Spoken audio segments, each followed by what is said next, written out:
What's up, guys? Today we're going to the beach to play with the Canon XC10. This has got to be one of the most talked about cameras this year, being a new hybrid camera with 4K capability. Consumers, however, were not so happy to find out about its fixed variable aperture lens and its smaller 1-inch sensor. So our Twitter followers were talking about using our 35mm adapters to get shallower depth of field from this. Will it work? Well, today we're going to put it to the test. Let's go!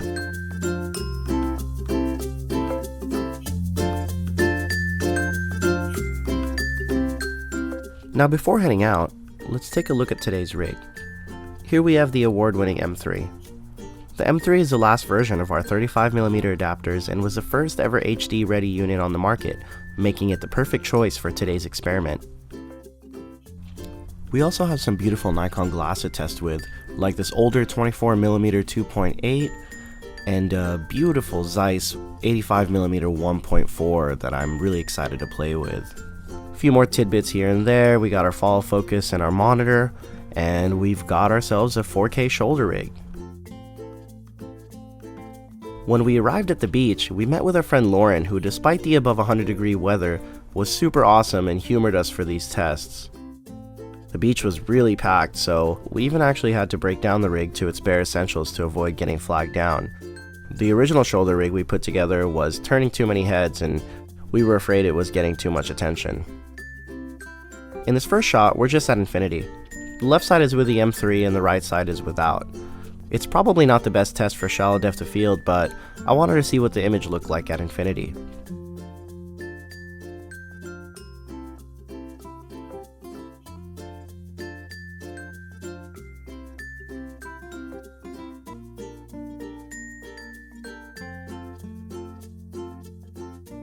To make it more interesting, in this next shot we have Lauren walking towards us. In this shot we're at 2.8 on the M3 using the Zeiss 85, and we're wide open on the XC10 at 5.6, also zoomed out to 85mm. I have to admit, out at the beach the difference in out of focus areas didn't seem that big to me, but now that I'm looking at it on a screen, we're really shallow at 2.8. In this next shot here you can really see the difference if you look at the no parking sign behind Lauren.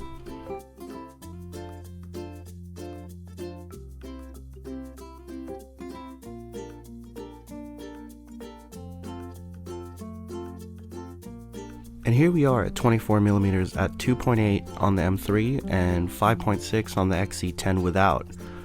We had to reframe these slightly to match better since we were zoomed out too far on the M3's ground glass. But that's a cool thing about shooting 4K, we have that extra resolution to play with. This whole experiment was definitely a learning experience.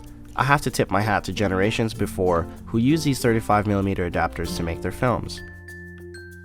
I do have to say though that while this setup was a little more complicated to put together and more involved to operate, by the end of the day, we found ourselves having a lot of fun seeing what kind of looks we could get from it.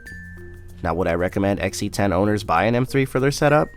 Probably not, but it's interesting to see how well it performed even with today's Ultra HD resolution.